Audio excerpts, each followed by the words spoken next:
What's going to stand out to you about this year? Well, you're always looking at growth. I think we, took small steps, but we got better. You can look at the statistical part of it and just say a few more wins, moving to Game 7. But just in terms of a lot of guys coming in and contributing to the team and being able to make plays. And when I say that, there were a lot of guys that came in even late in the season, guys like Tyler, Shabazz, Brandon, who, you know, were not like we knew Jabari was going to join the team, and he came in and contributed. And as you saw over the course of the season, you saw how he grew and got better and played more minutes. But then those other guys coming in and contributing, you saw Giannis take another step. Chris as well, in particular in the playoffs, how much publicity he got in regards to how he was playing, but I think it's just because people don't see him all the time. And so it was something that we are aware of, but it was great to see it on the stage that he played on. Do you view this season as a disappointment? No, I mean, if you ask me, do I want to still be playing? Heck yeah. And would I want to be playing all the way until June? Yeah, absolutely. There's no question there. But that having been said, we took steps in the right direction. I think what happens is you want to make sure that as you play games in a season, that you're moving in the right direction. And as I just mentioned, with all the guys that we talked about taking the steps in the right, like Jabari coming back and be able to contribute the way that he did, I thought, in particular for him, coming back and playing right away and not forcing issues was huge. To get into his first playoff series and play as he did as the series evolved is not easy, and so he made big strides. Giannis, as we saw, took another step that, into what we know is going to be even better and better. Chris, as we said in the playoffs, was at a high level, and that's on the heels of possibly being an all-star. So, I mean, I don't have enough time to go through every person, but no, I'm sure there will be people who label it as a disappointment, but those people also might be people that don't look at, growth in a lot of things. And so for us, I think there's a lot of positives to take from it.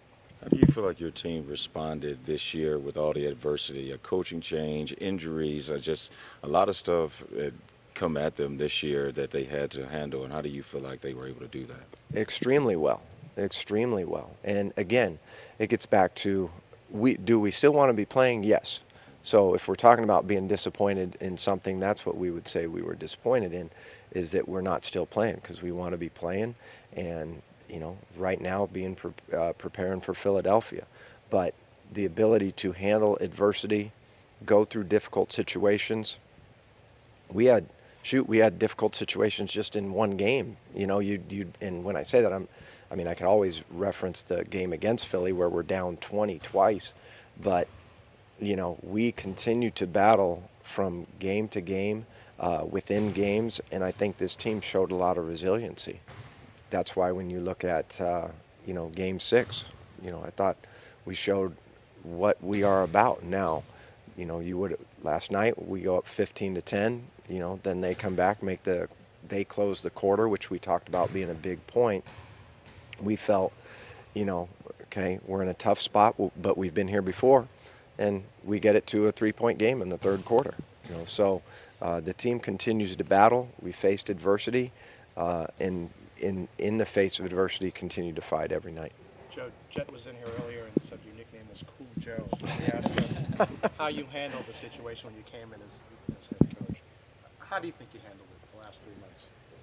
I think we handled it well. I think all of us. I think as an organization, I think they've been very fair to us in terms of the change was made and the opportunities that we were presented. So ownership, management gave us a tremendous opportunity to continue to, try and build on the things that we talked about accomplishing at the beginning of the year. Now, did we fall short of the things that we wanted to accomplish? Yes. And it wasn't for lack of trying. It wasn't for lack of effort. But I would say, we appreciate all the things that we were afforded. We worked hard as a team, as a staff, as an organization. I was, like we just talked about, impressed with our ability to continue to battle night in and night out. And, you know, one of the things, you know, you look back at like going on the road trip out west, we had some tough games, you know, where we could have gone 4-0, we could have gone 0-4, but in all those games, continuing to fight night in and night out. And so, no, it's, you know, a lot of people contributed to a lot of successful and positive things that happened this year. Looking towards next year, how does this team make impactful changes, offensively, defensively? How does this team improve? Well, I think one of the things you saw in this series was our ability to defend. We made quite a few adjustments. Part of it was matchups, but coverage-wise, I thought we did a really nice job on Boston. Now, last night they shot over 50%, but for the most part in the series, we showed we got better. As we went through the season, we continued, you know, I don't always like just going on analytics, but we had several games where we showed that we were very good, and the numbers resulted in that. But there were certain games, like take the Denver game in particular, that game got out of hand, the amount of threes that they made. That's going to be an area of something that we'll have to take into consideration, is the three-point line has to be defended, not because of one specific team, but in particular because that's where the league is right now. I think in this series, one of the things you saw us struggle with a little bit was rebounding. And all the time we talk about rebounding, it usually falls on the bigs. That's not the case. And what you saw in certain situations was we had guys like Shabazz or Sterling be able to come in and get rebounds for us from you know, the smallest positions. So we're going to need that moving forward. Offensively, I thought we made big strides in terms of being able to, you know, if you just look at the playoffs, being able to score the way we did against what was the #1 defense, you know, in terms of defensive efficiency throughout the season. And then even if you look at the numbers year over year, we've continued to get better, whether it's points per game, offensive efficiency. Now, areas of improvement would be making better decisions, like in transition, our pace was higher, but can we be more efficient with our transition? Our offensive efficiency was better, but can we shoot the three ball better? You know, maybe instead, you know, last year we shot it around 37%, this year we were at 35%. So, you know, some of that you could say, well, if you know, we actually were. There's an interesting stat. We were third best in getting unguarded shots or open looks. So we need to continue to go in that direction as well, continuing to work to get open looks. Hey Joe, John said back in your introductory press conference in January that there was going to be a surge after the season. Do you have a sense of how things proceed from here? Have you been told what's next step? Yeah, that is what they told me, and I don't know I don't know exact step by step, but they've, you know, ownership and management has been very open and honest about all of that, and we've been, you know, step by step to this point have been, you know, really what we've been more than anything else is focused on trying to win games and win the series. But they've been great in terms of being, you know, telling me exactly what's going on. And to be honest with you, I think at this stage we all thought we would still be playing, and we're hoping that we would be playing. So I don't know literally what the next step is, but no, they've been great with me in terms of telling me what would take place. Is it safe to say you'll be a candidate? You'll apply? That was, yes, and that was part of the, you know, when this all happened, it was that I'd be given the opportunity, and yeah, that's still the case. What's it like for you? You've had a couple of consistent years in Milwaukee, and now there's some level of uncertainty heading into this summer. Just how do you approach that? What's that like for you? You know, in this business, there's always a level of uncertainty, and I think that's probably one of the misperceptions about professional sports, is that there's certainty that certain things are going to happen. What you do is each day you got to show up and do your job, and you work hard. You try and help not only yourself get better and improve. I'm learning every day, regardless of the position. You work with great people that help you learn different things, and that's, like I said, the conversations, you know, whether it's with ownership, whether it's with management, the different things that people have done with the teams that they've been with, even with your coaches. So in that regard, continue to work hard every day like we did during the season here, trying to get better, trying to win games, trying to close out that series last night. But in this business, that's what I think you can hang your hat on. It's each day you come to work, you work hard, you work smart, and then you can look yourself in the mirror and say, hey, I did the best, or we did the best that we could. Knowing this team and being with them for a few years, whether it's yourself or somebody else, do you have a sense of the type of leadership that this team needs next year to go to that next level? Certainly, yeah. And I think one of the things is, there's different types of leaders that you can have. I've been with teams that have had probably 3 leaders in different areas. Sometimes you have your vocal leader. Sometimes there's your vocal leader is different from maybe what I would like a spiritual leader, kind of the person that, people just look up, doesn't say a lot, but when you see them, you hold them in high regard and you're like, okay, I need to be on my best behavior because of this.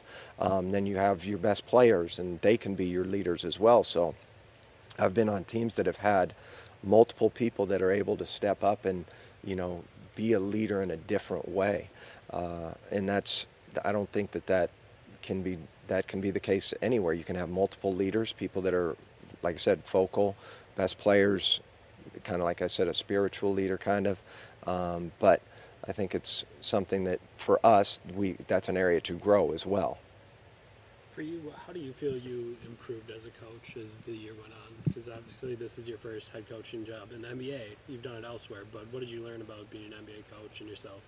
Yeah, I think for me, as you go through each stage, you're trying to figure, okay, this is what I believe, and this is how do we change this if I think it should be changed? How do we continue to do it or do it better?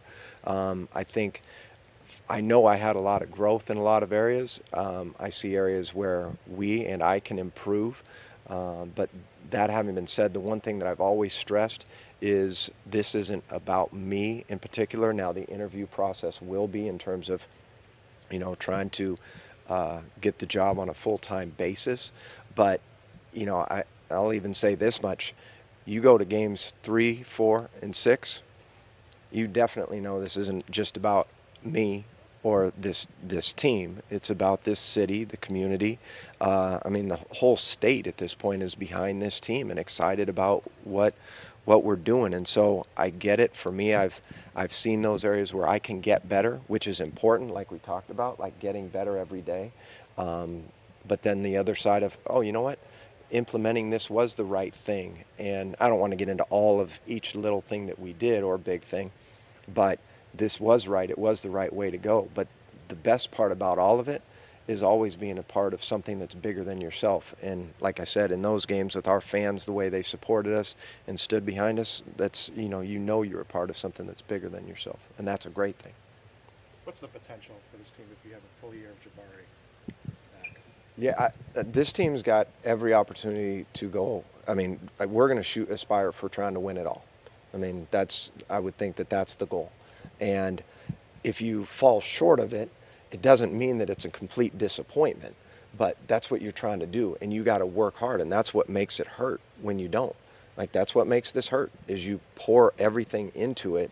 And when you fall short of what your goals might be, whomever it is, wherever it is, that's the hard part of it, is that you're working hard. But at the end of the day, there's going to be one NBA champion. And I've been blessed to be a part of it 3 times. And it is a blessing, but it certainly still doesn't feel that way, losing one time in the finals. It is hard, but losing at any point is very, very difficult. But that's what this team will aspire to. And it's not just with Jabari. It's with all the pieces that are here and capable of contributing to that. But I guess I asked from the perspective of, you saw what Middleton did after a full year coming back from injury. It's Jabari on that trajectory, too. Yeah, I think what I really was impressed with was Jabari. So with him, he came back, and I thought, okay, been off for the second time for this amount of time. He's going to come back, and he's just going to try to, I'm going to get it all back now. And he really didn't do that. Now, there were moments in games where it was like he might have not played as well or made a mistake that you were thinking, okay, how do we correct this, or how do we help him get better here? If you looked at where he was when he first came back to where the season ended, I thought he went on a huge, a huge growth pattern in regards to, like, his minutes at the end of the year were up, his scoring was up, and he was helping impact the way we were playing games. Excuse me. I think when the series started, I think there was a level of, this is his first time playing in a playoff series. It's not easy. Now, I know there, I was asked questions about, well, is he not, the comment, I think, being on the, he was never not on my good side. It was, no, we need you, and we need you to play at a high level. And to be honest with you, I think from games 3, 4, 5, 6, and 7, he played better. And that's what you need. Because the other thing is, as you move forward in the playoffs, it doesn't get easier. It's not like you win round 1 and round 2 becomes like, this is easy now. Now you've learned, like you talk about all the things that you learn from what happened in round 1. There are things will help you in round 2.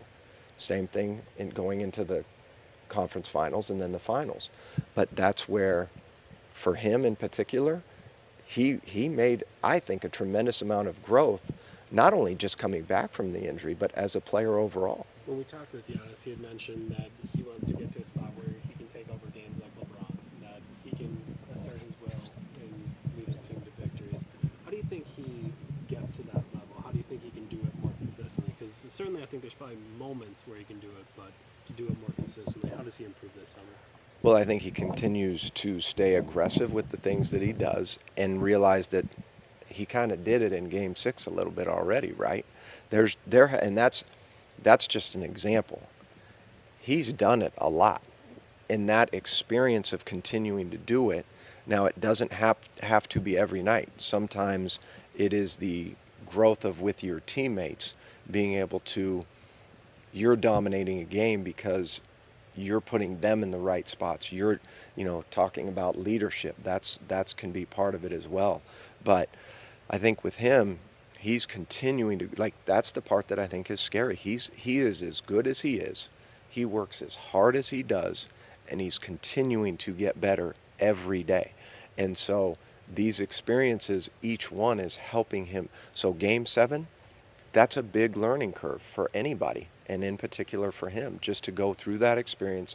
You've put everything into this series. You've played 6 hard-fought games, played a tremendous amount of minutes, and now got to find, one more game to do it so you can play at least 4 more games, right? And then hopefully 12 more, and then hopefully, you find your way all the way, 6 weeks from now. We're playing in June.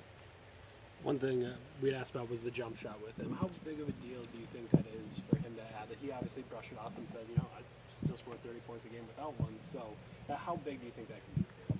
Well, it's just another tool, to have. It's another piece in the arsenal. So I think for him, one of the things I mentioned this the other day, I don't remember the exact stretch. I think it was 3 to 4 weeks from March, early mid-March to, early April. He actually shot about 38% from the 3. In the series, I don't remember, I think he might have ended up around 30, but he was shooting, 3 for 8, low volume. But again, he actually was shooting at a decent percentage from the 3 for a long stretch of the season, meaning it wasn't the entire season, but if you're looking at, 25% of it, and he's shooting it from that range. Now, does he have to add it? No, but what I'm guaranteeing you is that with his work ethic and the things that, we've talked to him about, and he knows, it's like, it wasn't like Game 6 he needed a whole lot of discussion about, hey, how do you be more aggressive, or how do you find your shots? He knows a lot of these things.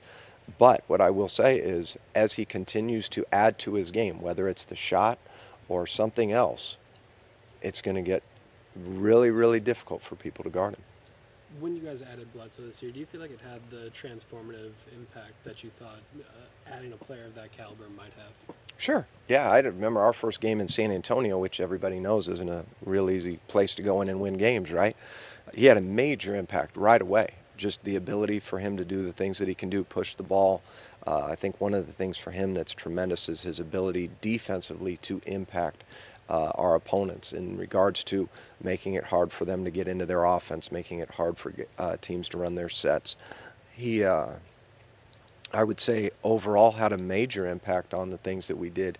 I mean, even shoot, all of us, even to the degree that everybody was trying to figure out a nickname for him. You know, I think would we come up? What was it, EKG or something like that? Was yeah, but yeah. So well, somebody's got to take credit for it. But the point is like that's how big of an impact he had, is that everybody had to come up with. We have to come up with some nickname because it's so important how good he's playing. But the point is, when that happens, you know, there's gonna be the spotlight on you too. Like you got to perform every night. Like that's the beauty of superstars in this league. Like talk about, you mentioned Giannis.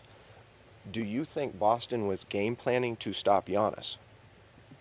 Yes, and he still scored 27 points a game. Like that's what okay. So when we're game planning for our opponents and we're talking about stopping those guys, and we're talking about individual players, and they still are able to go do that. That's what makes them superstars. Chris had a career year this year. How does he improve? I mean, it seems like with both him and Giannis, year over year, they just keep getting better. Right, and I think the biggest thing is for them to continue growing together. Like as they start to, I mean, I shouldn't say start, they've already started together, but as they continue to learn and grow together, that's the big part, is that you have multiple guys with, like Chris and Giannis. What you would love to have is Jabari getting more experience with him. He doesn't have that, right, because of what we just mentioned. The injuries have, you know, prevented that from taking place. Bled just joined the team, so now he's got that, you know, he's got X amount of games under his belt with the guys. So you have several players that are continuing to, like Malcolm, continuing to grow, and one of the things that helps their growth is doing it together, because that's who you're going to be on the floor with.